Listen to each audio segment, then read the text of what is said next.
एक गांव में पारो नाम की एक गरीब विधवा रहती थी। उसका एक पुत्र था। वह इतनी गरीब थी कि घर में 4 बर्तन भी ढंग के नहीं थे। लड़का अभी छोटा था। पारो ने बड़े प्यार से उसका नाम नसीब सिंह रखा था। मगर वह इतना बदनसीब था कि उसके पैदा होने के कुछ समय बाद ही एक बीमारी से उसके पिता की मृत्यु हो गई। पारो दूसरों के घरों में चौका बर्तन आदि करके उसे पाल रही थी। उसे पक्का विश्वास था कि नसीब सिंह बड़ा होकर उसके सारे संकट दूर कर देगा और उसका बुढ़ापा चैन से गुजरेगा। इसी आस में रात दिन मेहनत करके वह अपने बेटे को पाल रही थी। नसीब सिंह था तो छोटा, किंतु समझदार बहुत था। संयम और धीरज की उसमें कमी न थी। किसी भी बात को गहराई तक जानने की उसमें प्रबल उत्सुकता रहती थी। एक दिन उसने अपनी माँ से पूछा, माँ, हम इतने गरीब क्यों हैं? यह सब तो ईश्वर की मर्जी है बेटे। दुखी स्वर में पारो ने कहा। सब नसीब की बात है। मगर नसीब सिंह यह उत्तर पाकर संतुष्ट नहीं हुआ। वह बोला, ईश्वर की ऐसी मर्जी क्यों है? बेटा, यह तो ईश्वर ही जाने। अगर ईश्वर ही जाने तो ठीक है। मैं ईश्वर से ही पूछूंगा कि हम इतने गरीब क्यों हैं। बताओ माँ, बताओ कि ईश्वर कहाँ मिलेगा। पारो तो वैसे ही परेशान रहती थी। अतः उसकी बातों से परेशान होकर उसने कह दिया, वह जंगलों में रहता है, लेकिन तुम वहाँ न जाना। लेकिन नसीब सिंह ने दिल ही दिल में उसी क्षण इरादा बना लिया कि वह ईश्वर को ढूंढेगा और पूछेगा कि आखिर हम इतने गरीब क्यों हैं। एक दिन वह जंगल की ओर चल दिया। जंगल घना और भयानक था। चलते चलते नसीब सिंह बुरी तरह थक गया, मगर भगवान की परछाई भी उसे दिखाई नहीं दी। अतः वह थक-हार कर पत्थर की एक पठार पर जा बैठा और सोचने लगा कि भगवान तो यहाँ कहीं नहीं है। आखिर गरीबी दूर कैसे हो? तभी संयोगवश मृत्यु लोक का भ्रमण करते करते शिव पार्वती उधर ही आ निकले। उन्होंने बच्चे को वहाँ बैठे देखा तो उन्हें बड़ा अचरज हुआ। यह अबोध बालक इस बीहड़ जंगल में बैठा क्या कर रहा है? भगवान शिव ने बालक से पूछा, तुम कौन हो बालक और इस जंगल में बैठे क्या कर रहे हो? मैं ईश्वर को ढूंढ रहा हूँ। ईश्वर को? पार्वती चौंकी और पूछा, मगर क्यों? ईश्वर से तुम्हें क्या काम है? मैं उनसे पूछना चाहता हूँ कि हम इतने गरीब क्यों हैं? दूसरों की तरह हम पर भी भाग्य की कृपा क्यों नहीं है? नसीब सिंह ने बिना डरे उत्तर दिया। माँ पार्वती और भगवान शिव उस बच्चे का साहस देखकर बहुत प्रसन्न हुए। माँ पार्वती तो करुणा की सागर है। उन्हें उस बच्चे पर बड़ी दया आई और भगवान शिव से मुखातिब होकर बोली, प्रभु, इस बालक का कुछ कीजिए। हम कुछ नहीं कर सकते पार्वती, क्योंकि इसके भाग्य में यही सब लिखा है। भाग्य देवता के लेख के अनुसार इसे ऐसा ही जीवन भोगना है। नहीं नहीं स्वामी, आपको कुछ करना ही होगा। माँ पार्वती हठ करने लगी। जिद न करो पार्वती, यदि हम उसे कुछ दे भी देंगे तो वह इसके पास नहीं रुकेगा। इसे वैसा ही जीवन जीने दो जैसा भाग्यदेव चाहते हैं। नहीं प्रभु, इसकी गरीबी दूर करने के लिए आपको इस पर कृपा करनी होगी। जब माँ पार्वती जिद करने लगी तो भगवान भोले शंकर ने बच्चे को एक हार दे दिया। हार पाकर नसीब सिंह बहुत प्रसन्न हुआ और खुशी खुशी अपने घर को चल दिया।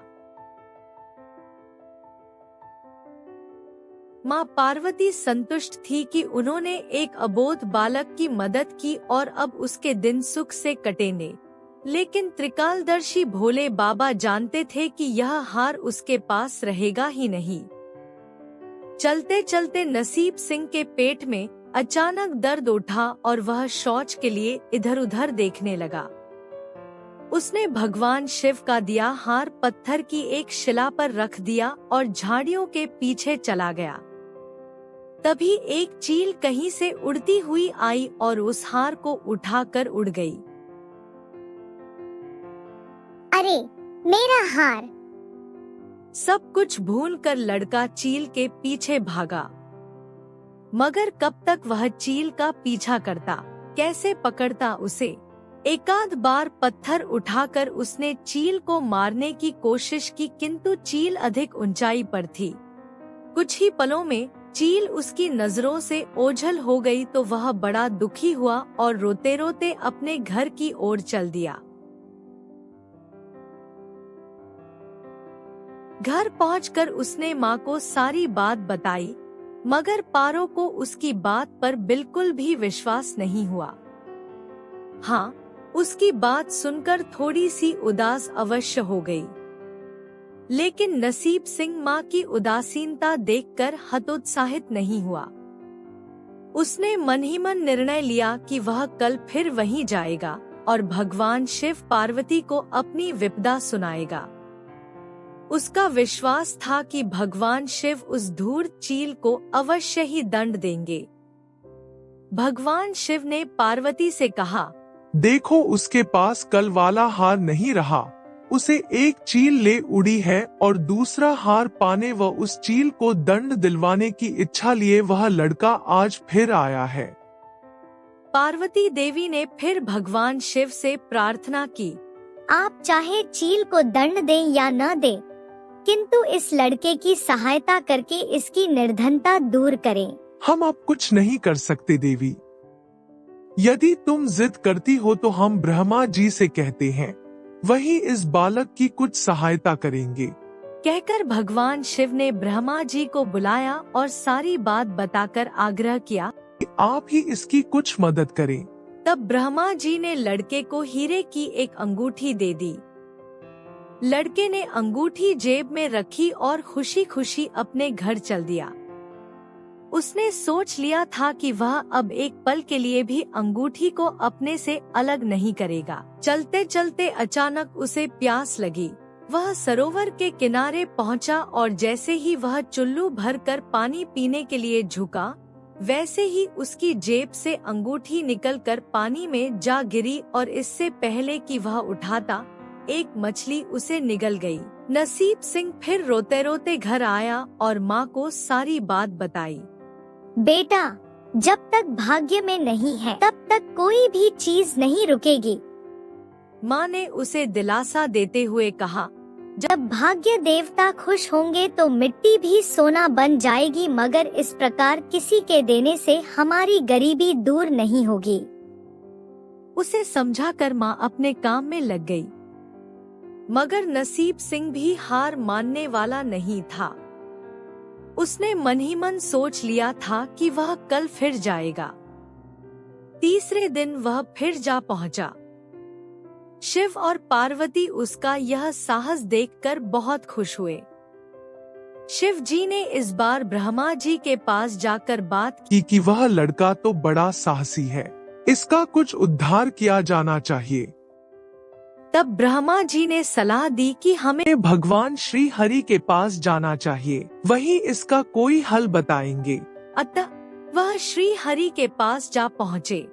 पूरी बात सुनकर भगवान विष्णु ने नसीब सिंह को कुछ हीरे दिए। हीरे पाकर वह बहुत खुश हुआ और इस बार बिना कहीं रुके उसने सीधे अपने घर जाने का निश्चय किया, क्योंकि 2 बार उसकी चीजें खो चुकी थी। जब वह घर पहुंचा, माँ घर पर नहीं थी। अतः नसीब सिंह ने हीरे एक लोटे में रखकर कोने में छिपा दिए और माँ को ढूंढने निकल पड़ा। वह मन ही मन सोचने लगा कि अब माँ को किसी के घर काम करने की क्या आवश्यकता है। अब तो वह भी अमीर बन गए हैं। उधर पीछे से चोर उसके घर में घुसे और जो भी सामान हाथ लगा लेकर भाग निकले। उस सामान में लोटा भी था जिसमें हीरे रखे थे। जब वह माँ के साथ वापस आया तो देखा कि हीरे गायब थे। इतना ही नहीं, घर का दूसरा सामान भी गायब था। अब तो उसकी माँ को बहुत गुस्सा आया। वह बोली, क्यों मुझे नई नई कहानियाँ सुनाकर पागल बनाता जा रहा है? सारा दिन आवारा की तरह इधर उधर भटकता रहता है और शाम को पिटाई के डर से कोई नई कहानी सुना देता है। माँ की डांट सुनकर लड़का रोने लगा। वह तो केवल वही जानता था कि जो कुछ भी उसने बताया था वह सत्य था। डांट खाकर लड़के की हिम्मत और बढ़ गई। अगले दिन वह फिर उसी स्थान पर जा पहुंचा। भगवान भोले शंकर सोचने लगे, इस पर इतनी मुसीबतें पड़ी लेकिन इसने हिम्मत नहीं हारी। इससे वह बहुत प्रसन्न हुए और भाग्य देवी के पास जाकर बोले, यह लड़का बहुत ही साहसी, हिम्मती और धीरज वाला है। ऐसा व्यक्ति अभागा नहीं हो सकता। इसे कुछ दे दो। आज्ञा पाकर भाग्य की देवी ने नसीब सिंह को सोने का एक सिक्का दिया। सिक्का लेकर नसीब सिंह खुशी खुशी अपने घर को चल दिया। जब उसने घर जाकर वह सिक्का अपनी माँ को दिया तो उसकी माँ बहुत खुश हुई। अब क्योंकि उन पर भाग्य देवी की कृपा हो गई थी, अतः सारे काम ही अपने आप शुभ होने लगे। दूसरे दिन ही एक मछली वाला उसके गांव में मछली बेचने आया तो लड़के ने वही सिक्का देकर मछली खरीद ली। उसकी माँ ने मछली का पेट चीरा तो वह अंगूठी निकली जो ब्रह्मदेव ने उसे दी थी और जो उसकी जेब से तालाब में गिर गई थी। माँ ने अंगूठी संभाल कर रख ली और नसीब सिंह से बोली, जा बेटा, जंगल से थोड़ी लकड़ियाँ ले आ। आज घर में ईंधन बिल्कुल नहीं है। लड़का कुल्हाड़ी लेकर जंगल की ओर चल दिया। वहां जाकर जिस पेड़ पर लकड़ी काटने के लिए चढ़ा, वहां उसी चील का घोंसला था जो उसका हार उठाकर ले गई थी। लड़के ने देखा कि चील कहीं आसपास नहीं थी। नसीब सिंह ने अपना हार उठा लिया और जो भी थोड़ी बहुत लकड़ियां पेड़ के आसपास पड़ी थी वही उठाकर घर की ओर चल दिया। माँ हार पाकर बहुत खुश हुई। अब तो देखते ही देखते उनके दिन बदल गए।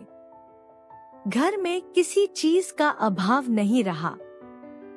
फिर ईश्वर की कुछ ऐसी करनी हुई कि जो चोर उसके घर से हीरे चुरा कर ले गए थे, उन्हें सपने में महादेव ने चेतावनी दी कि जो हीरे उस लड़के के घर से चुरा कर लाए थे वे तुरंत वापस कर दो, वरना तुम्हारा सर्वनाश कर दूंगा। चोर उसी दिन हीरे उसके घर पर दे गए और अपनी गलती के लिए माफी भी मांगी। इस प्रकार उस अभागे का भाग्य चमक उठा। अब उसके घर में किसी चीज की कमी न थी और उनकी गरीबी सदा के लिए समाप्त हो गई।